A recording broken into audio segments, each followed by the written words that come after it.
Hello, everyone, and welcome back to the Burlington Central Brain Bee Club YouTube channel.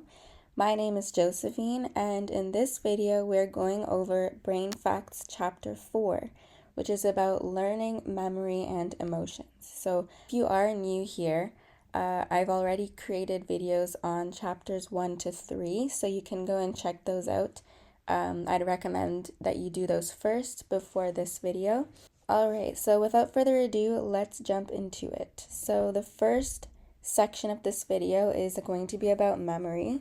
And in order to understand the underpinnings of memory, it's kind of impossible not to talk about Henry Molaison.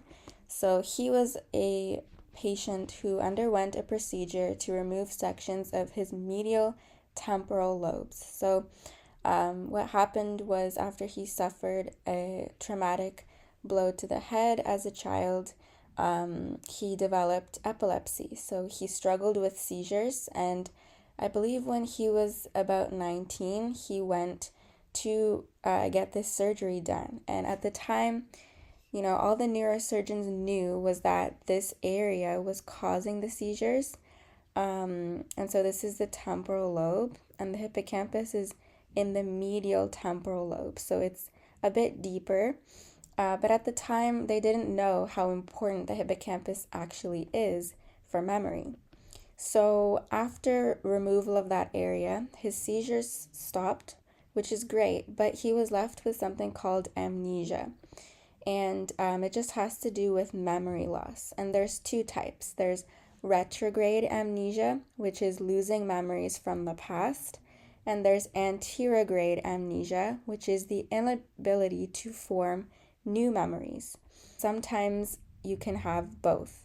So patient HM had both types of amnesia, but anterograde amnesia was the more prominent one that he had. So he couldn't form new memories. If you were to go visit him, talk to him, 5 minutes later you come back and he doesn't even know who you are. However, his intellect, personality, and perception stayed intact, and he was able to acquire new motor skills, and he still had procedural memory, which we'll talk about in a second. So he could still play instruments and so on, which definitely highlights the role of the hippocampus in memory consolidation. So when it comes to memory, there are two categories. As always, within neuroscience, we like to categorize things. So there's declarative and non-declarative memory.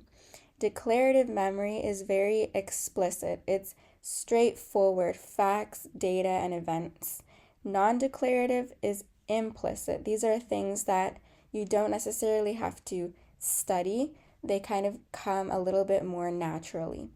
Within declarative memory, we have semantic memory, which has to do with cultural knowledge, ideas, and concepts about the world around us. And then we have episodic memory, which has to do with unique personal experiences that we have. For example, remembering how we celebrated a birthday a couple years ago. That would be a form of episodic memory. And then maybe something about history, some kind of date, for example, would be a semantic memory. Then within non-declarative memory, we have classical conditioning, also known as Pavlovian conditioning, which is our ability to associate one stimulus with another. So the famous scientist Ivan Pavlov did an experiment with dogs where he was able to train the dogs to associate the ring of a bell to food. And so that kind of type of learning is called classical conditioning. And after repeating it so many times, the dog salivated when just the bell was rung, even without food. And we could go into this in more detail in future videos, but that's one aspect of implicit memory because it's not something that you have to consciously try to remember. It just happens naturally. Okay, so the second type of non-declarative memory is procedural memory. And this just has to do with things that involve steps. They involve fine motor skills. And an example would be tying your shoelace. This is something that you made the effort to learn when you were younger, but now you no longer have to consciously try to remember how to do it. It's almost like baked into your muscle memory.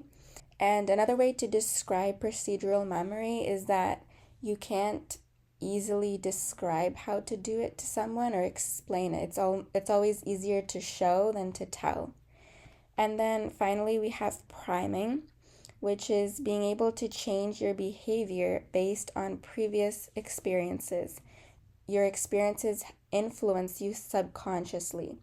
For example, if you had one bad experience with a dog charging at you, you might have a tendency to be afraid of any dog that you encounter, even if they're not charging at you, because it's become something that you're aware of, like unintentionally, and it becomes a part of your memory. Those are the key types of memory, right? Declarative and non-declarative. And then again, within declarative, we have your semantic and episodic. And then within non-declarative, you have classical conditioning, procedural, and priming. All right, next up we have learning. This is going to be heavy on the molecular aspect of it. So I find it quite fascinating, but we start off at the synapse. So learning happens due to something called synaptic plasticity, which is our ability to change synapses. And a synapse is simply the point at which one neuron communicates with another neuron. So the neuron that is kind of sending the signal is called the presynaptic neuron. And the one receiving, so this purple one, is called the postsynaptic neuron. So pre and post. In between is called the synaptic cleft, right? This is where the presynaptic neuron releases neurotransmitters, which are signaling molecules that are picked up by the postsynaptic neuron. Now, if we zoom in here, this is what I'm talking about when I mention neurotransmitters, okay? They come in vesicles, which are just little bubbles of chemical messengers. So an example could be dopamine, serotonin, norepinephrine, acetylcholine, and so on. And then they are picked up by these receptors on the postsynaptic neuron. So again, pre, post, these are vesicles containing neurotransmitters. And this gap in between where the neurotransmitters cross is called the synaptic cleft. Okay, so just some important terminology there, and hopefully this diagram helps to make sense of what a synapse is. And we're just going to zoom in on what one receptor looks like and how it functions. Okay, so what we're looking at here is within the neuronal membrane, right, the outermost layer of the neuron, we have these receptors, okay, and these are neurotransmitters, as I mentioned. But what happens is when a neurotransmitter binds, it causes the receptor to open up and allow ions, in this case sodium ions, to enter into the cell. So this would be the postsynaptic cell, and then this kind of white area is the synaptic cleft, right? This is where the neurotransmitters are actually coming in. So again, when a neurotransmitter binds, the receptor opens and it allows for just simple movement of ions. We call it influx of ions into the neuron. Now this specific type of receptor is called an AMPA receptor. It's the full form, but it is an ionotropic, which means that it allows ions to enter, glutamate receptor, so it only binds to glutamate. And it just allows for that rapid influx of ions which causes, as I mentioned here, depolarization of the neuron, right? Whenever we become more positive, we depolarize. So this is essentially exciting the neuron.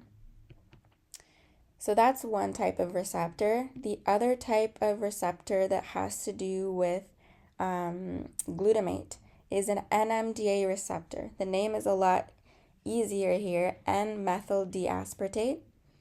It is also ionotropic, so it does allow for the influx of ions. It's also a glutamate receptor, but what's interesting about it is that it's a coincidence detector, meaning that it only works if both of these things happen simultaneously. So one is post-synaptic depolarization, which is just once you have enough influx of positively charged ions. And then the second one is glutamic binding, or just the binding of the glutamate neurotransmitter. The other unique thing about NMDA receptors is that they are blocked by a magnesium ion to prevent influx of ions, other ions like sodium. So the magnesium block is only ever actually removed if both of these things happen simultaneously. So before we get back into that, let's quickly get into synaptic plasticity, which is changing the number and shape of synapses to form long-term memories. Or it could be the opposite, to degrade memories that are no longer useful. So there's two aspects to synaptic plasticity. One is long-term potentiation, which is simply strengthening the synapse. And it does that by increasing AMPA receptor expression. And we're going to look into that. And then long-term depression, which is decreasing synaptic strength. It's just weakening those synapses by decreasing AMPA receptor expression on the postsynaptic neuron. I know that sounds like a lot, so let's go and look at some diagrams here. This is what normal synaptic transmission looks like. This is not long-term potentiation or depression. All right, so these are your glutamate neurotransmitters, right? They're going to be released by the presynaptic neuron into the synaptic cleft. Now, if we zoom in here, the glutamate is going to bind. So glutamate are these blue molecules here. They're going to bind to an AMPA receptor, which is going to open up. And since it's ionotropic, it's going to allow sodium to enter very rapidly, which is going to cause postsynaptic depolarization. Okay, the inside of the neuron is going to become more positive. Now, the NMDA receptor is blocked by a magnesium ion. When glutamate binds, so these blue ones bind, and the inside becomes depolarized, is when the magnesium block is released, and the NMDA receptor will also allow for influx of ions. So let's look at long-term potentiation. If we zoom in here, this is what I was talking about with the ejection of the magnesium. So now we have sodium entering, depolarizes, that's step one. Then the magnesium ion is removed because glutamate has bound and the neuron has depolarized.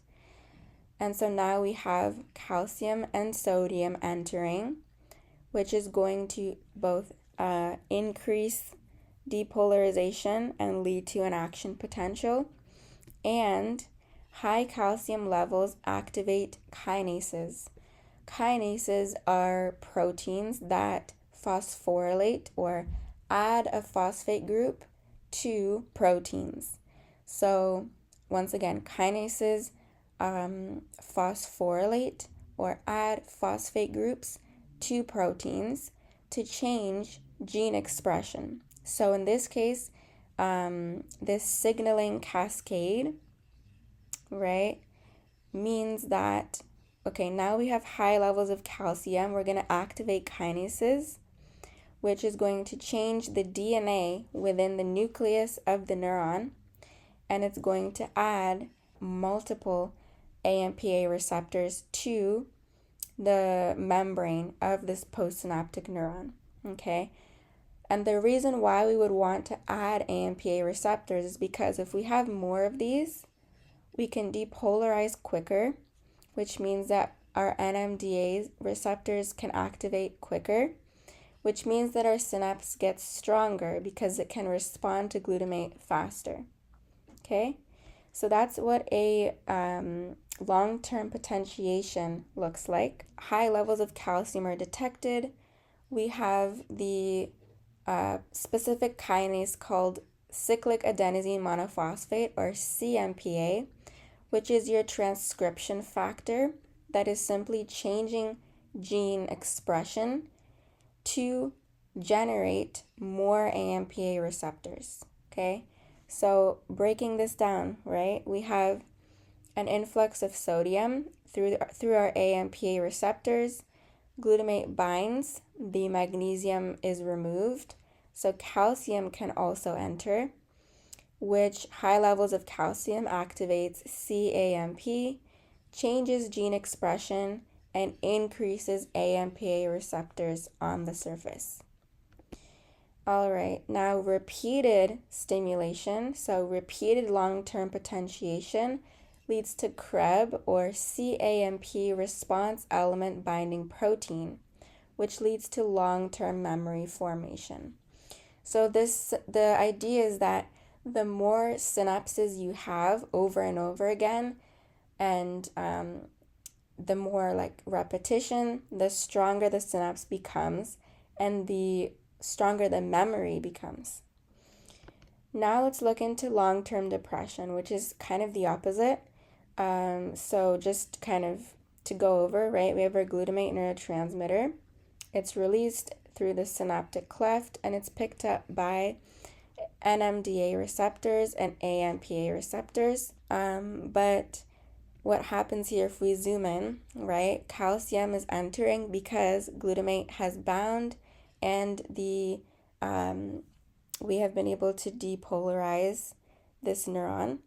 So when calcium enters, the only change here for long-term depression is that instead of having high calcium levels, we have very low calcium levels. So both long-term potentiation and depression cause calcium to enter. But long-term potentiation has high levels of calcium. Long-term depression has low levels of calcium. Now, this low level of calcium activates phosphatases, and examples are calcineurin and then PP1, or protein phosphatase 1. And what they do is they also change gene expression and lead to the removal, which is called endocytosis, the removal of AMPA receptors. So we're doing the opposite. Instead of generating more AMPA receptors, we're taking them away, which is going to weaken the synapse because now we have less receptors to respond to glutamate. All right, that was a lot of molecular kind of biology right there. So hopefully the diagrams helped. But the last section we have here is about emotions, and the three aspects of the brain that deal with emotions. Although there are more, these are the primary ones, are the amygdala, insula, and periaqueductal gray. So the amygdala is located right here. It's right in front of the hippocampus, which is this seahorse-shaped structure. So the amygdala is always anterior to the hippocampus. The insula is this structure right here. It's a very medial structure, so you can only see it if you were to pull the temporal lobe and the frontal lobe back. So it's actually called the fifth lobe because it does look like its own little lobe, and it's inside as well. Periaqueductal gray is located in the midbrain up here. which we will have a closer look at. So yeah, these are the three kind of main focuses of emotion. And emotion also has to do with the limbic system, which contains all of these structures here. The cingulate gyrus deals with emotion. The hippocampus deals with memory formation. The amygdala deals with emotion. The hypothalamus deals with homeostasis, so hunger, thirst, body temperature, etc. So let's talk about the amygdala. Quick kind of quiz here. If you can pause the video and try to identify on this diagram where the amygdala is. All right, so the amygdala is this purple structure right here. Again, situated right in front of the hippocampus. We have the hypothalamus above it as well. This is the thalamus. This is the corpus callosum. We have the anterior cingulate gyrus. So just some quick neuroanatomy there. But the amygdala has to do with these key things: emotions, motivation, addiction, and your fight or flight response. In terms of emotions, it tends to deal with fear, and that ties directly to fight or flight. So these are situations where you are escaping from danger, you are in an uncomfortable situation. And then it also deals with motivation, right? How do I stay kind of focused and motivated even when I'm not feeling my best? And then addiction as well. When the amygdala is excited by dopamine, it leads to addiction and inability to control one's desires. Next, we have the insula. So looking at the anatomy, as I mentioned, you can only really see it if you were to pull back the temporal lobe and the frontal and parietal lobes up here. And it's just this, it's lying right underneath. We have the anterior and the posterior insula as well. It deals with feeling and anticipating pain, disgust, linking one feeling to another, social emotions, and physiological states like your autonomic nervous system, which has to do with blood pressure, heart rate, breathing, etc. And also an interesting thing is that sometimes anticipating pain is actually worse than the pain itself. And the insula has to do with that. And then we have periaqueductal gray, which deals with pain perception, reproductive behavior, maternal attachment. So it does produce oxytocin as well, anxiety, and it has receptors for pain reducers like morphine. So morphine is kind of targeted to that area because it helps to reduce pain. And then in terms of the anatomy, as I mentioned earlier, it's in the midbrain. So just quick anatomy lesson.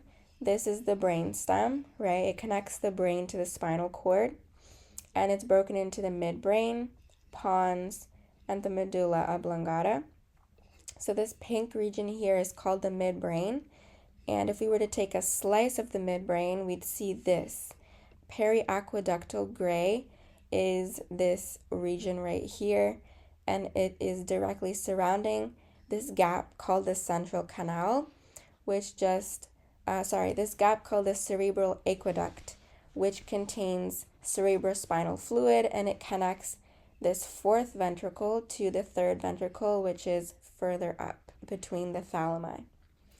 All right, so finally we have a little bit on motivation and reward. So the two regions that are involved in this, as well as in addiction, are the ventral tegmental area, that's a typo, ventral tegmental area, and nucleus accumbens. And this is called the mesolimbic pathway. So the ventral tegmental area produces dopamine, and the nucleus accumbens receives dopamine and decides what to do next. If the dopamine levels were higher than what was anticipated, then it's going to drive us to do whatever we just did again. So for example, if you had a sugary treat and it was better than expected, you're going to want to do it again due to the nucleus accumbens deciding based on input from the ventral tegmental area. And this is the what dopamine looks like. So let's do a quick recap because that was a lot of information. We have memory. So key points there were patient HM, how he developed amnesia, which is inability to form memories, short versus long-term memory. And then we have declarative versus non-declarative.